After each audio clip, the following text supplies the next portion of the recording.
What's up guys, this is Peter from Reviews on Anything, and today we're having a look at a water filter.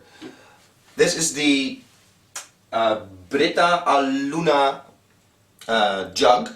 It comes in 2.4 and 3.5 liters. This is the 2.4 version, and it filters water for you. Now if you live in an area like I do in Oxford, UK, where the water has a very distinct chlorine taste, or if you have water that needs to be filtered in general, or you have old plumbing in your house, that gives the water sort of a metallic taste, then a solution like this could be the one for you.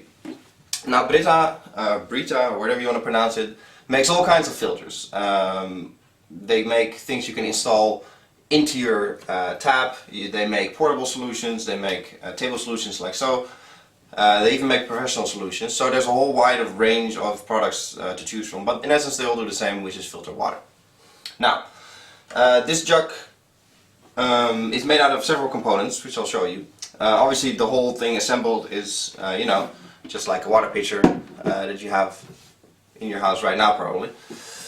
The top has a little clock, which is in no means any kind of sensor. But it tells you how much time there's left on your filter, which we'll come to in a bit. Filter lasts about a month, and this is just a little countdown timer that you reset every month, so it starts flashing in a month and you know you have to change the filter. But you'll know that anyway, because your water will start tasting a bit more unfiltered, so to say, because the filter sort of the filtering capabilities go down over time, so you'll notice after a month that it's time to change. Now obviously this is where you pour the water in, and there's a little moving part here when you pour the water out, which is nice.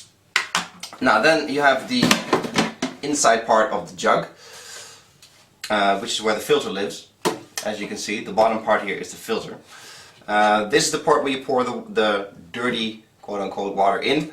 It goes through the filter, comes out on the bottom, and ends up in the main compartment. Now that brings us to the filter, which you can pull out like so.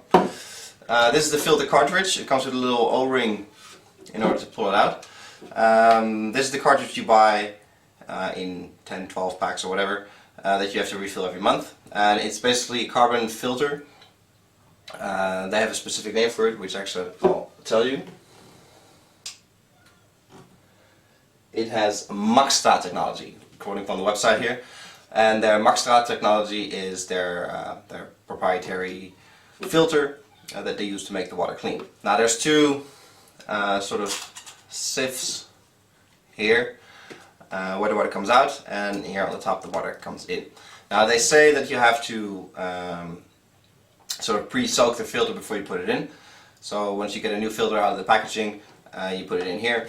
They say you have to sort of run the whole jug twice in order to get the filter completely saturated with water, which is when it works best. And you do actually taste a difference. If you don't do that, like the first few glasses of water will taste a bit more polluted, so to say. Now this goes in here, nice and snug, and like I said, this is the main jug where the water ends up. This all fits into each other obviously very nicely. And there you have it. This, actually while I'll continue, I'll actually show you how it works. This opens. Here is a small picture of tap water from the UK tap system. And you just pour it in here on the top. And as you can probably tell, this is now filled up, or partly filled up. And here on the bottom, the clean water is dripping out. Now as you can see, it's not exactly a rapid pace system, because obviously it works by gravity. So the more water is in here on the top, the faster it'll go, but there's only a limited supply of water you can put in here at one go. So if you're in a rush and you need water now, then yeah, maybe it's a bit time consuming for you. But in general, as long as you keep it sort of filled and you fill it up every time you use it, no problems there. Now it has limited capacity, that's the downside I suppose, but then the upside is that you don't have to sort of carry around a a 10-15 kilo device, and you don't want to have that on your table either. I mean, if that's a solution for you, you might want to look into their sort of built-in into the tap solutions. This works really well. I mean, you have this on your table, you have this standing around, and they, you know, they go on and on and on about how you can prepare great meals without flavor, and how you can enjoy drinking water and make it an enjoyable experience, blah blah blah. You know, that's a bit overdoing it, I suppose, but hey, it's nice to have clear water, filtered water, without any you know, weird aftertastes, or without any contaminations from your plumbing system or from your water supplier. So you know, it's a little extra, and it makes the water taste a lot better, especially like I said, here in Oxford, UK, it tastes like a swimming pool, which is disgusting. So you know, this is a good solution in order to make that go away. And obviously there's the environmental factor, that you don't have to buy you know, plastic bottles all the time, because this water is pure and clean enough to, you know, just drink out of a glass and serve to guests even. That's all there's to it, really. This is the water filter from Brita. This was Peter from Reviews on Anything, and I hope to catch you guys in the next video. Cheers!